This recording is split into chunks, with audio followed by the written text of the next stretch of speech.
Shalom, saudara-saudara yang dikasihi Tuhan. Kita hidup di alam yang serba ganas. Itu sebabnya, saudara sebagai orang percaya, kita harus memiliki hati yang penuh dengan belas kasihan.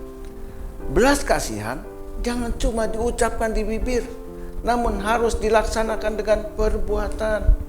Yakobus 4 ayat 17 berkata, jadi jika seseorang tahu bagaimana ia harus berbuat baik, tetapi ia tidak melakukannya, ia berdosa. Ketika kita melihat orang menderita, begitu mudahnya kita berkata, aduh kasihan deh. Perkataan yang keluar dari mulut kita itu namanya spontanitas. Jangan sampai kita seperti itu, saudara. Matius 15 ayat 18 bilang, tetapi apa yang keluar dari mulut berasal dari hati, dan itulah yang menajiskan orang.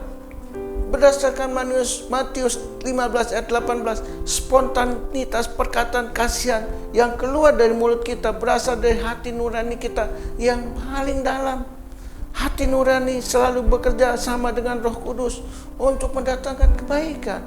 Jadi saudara, ketika kita secara spontanitas kita berkata, kasihan orang itu, sesungguhnya saudara, itu sudah keluar dari hati nurani kita. Mari saudara kita perhatikan. Kita bangun kepekaan kita terhadap suara Roh Kudus. Kita bergantung kepada Roh Kudus, supaya kita memiliki satu kebiasaan untuk mendengar dan mentaatinya. Semakin sering kita mendengar dan melakukannya, akan membangun hubungan yang intim dengan Tuhan. Dengarkan bisikan hati nurani kita dengan benar, maka kita semakin lama akan semakin mengerti kehendak Tuhan.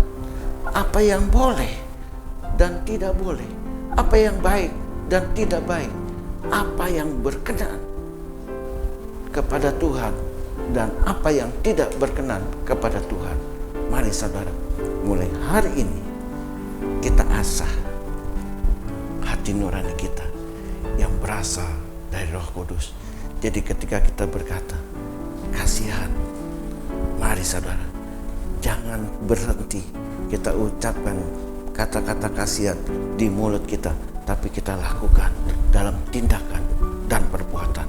Saya percaya saudara, hari lepas hari kehidupan kita akan semakin dipenuhi dengan hati yang penuh dengan belas kasihan.